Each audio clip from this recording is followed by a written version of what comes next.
The U.S. government has distributed about 130 million economic impact payments to taxpayers in less than 30 days. The IRS anticipates sending more than 150 million payments as part of a massive coronavirus rescue package.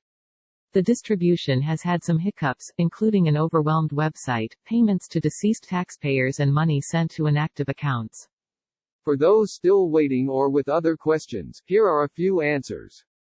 Where is my payment? The government can't logistically or physically make all the payments at once, so it's doing so in steps. For those with direct deposit information on file with the IRS, based 2019 or 2018 tax return, payments began going out April 10. Payments started going out last week to Social Security beneficiaries, railroad retirees and veterans who aren't required to file a tax return. These will continue through May. Individuals in this group will get their relief by the same method they receive their other benefits, be that direct deposit or mail. Others who are not required to file tax returns, such as low-income individuals, were encouraged to file basic information on the IRS website.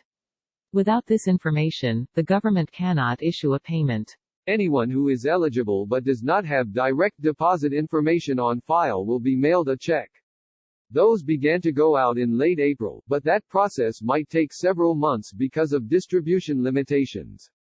All payments were prioritized in order from lowest income to highest income. So, first make sure you're eligible for a payment. If you qualify, make sure the IRS has the current and necessary information.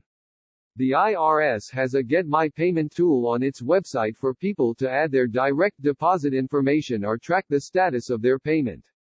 Why doesn't the IRS Get My Payment tool work for me? The IRS has fixed some glitches with Get My Payment since the rollout. The experience may still not be perfect. Some taxpayers say they still cannot get past the first step of entering their basic information, name, address and adjusted gross income. The information entered must exactly match that on tax returns. Look closely for minor differences, such as spelling out street instead of abbreviating it. Several users said they had success with putting the address in all caps, as suggested by the LA Times. The IRS says, however, that the entry line is not case-sensitive. It did say removing all punctuation may help. If these fail, consider using 2018 tax return data. A word of warning, 3 unsuccessful attempts to log on in one day will leave a user locked out for 24 hours as a security precaution. Why am I getting error messages on the Get My Payment tool?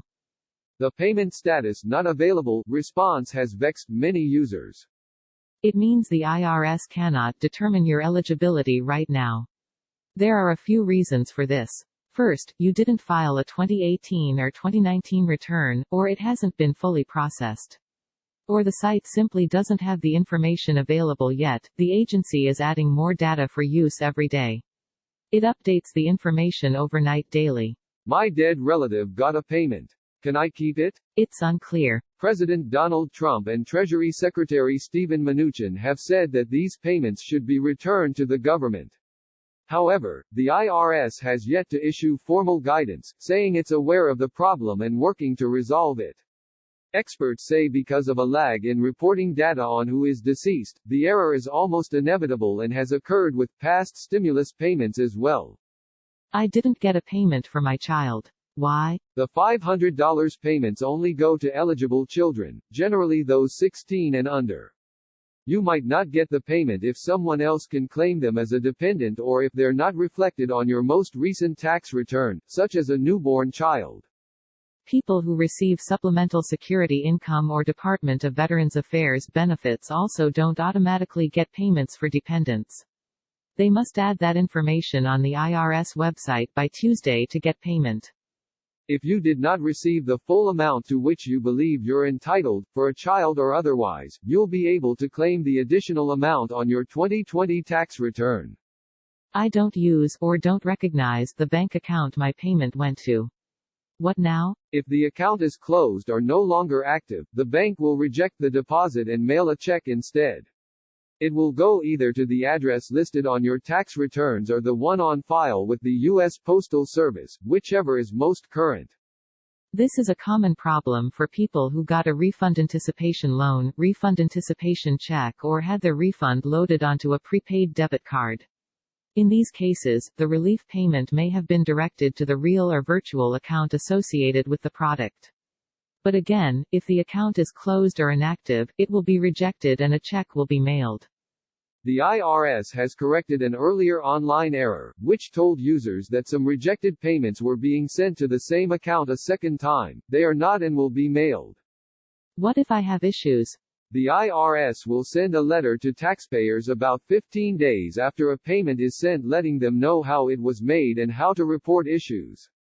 It also has many answers online and is updating its site regularly. If you still need a real person, you'll have to wait. The IRS had been unable to staff its telephone lines because of the pandemic. Employees only began to return to the agency last week and it's unclear when many services will be back up.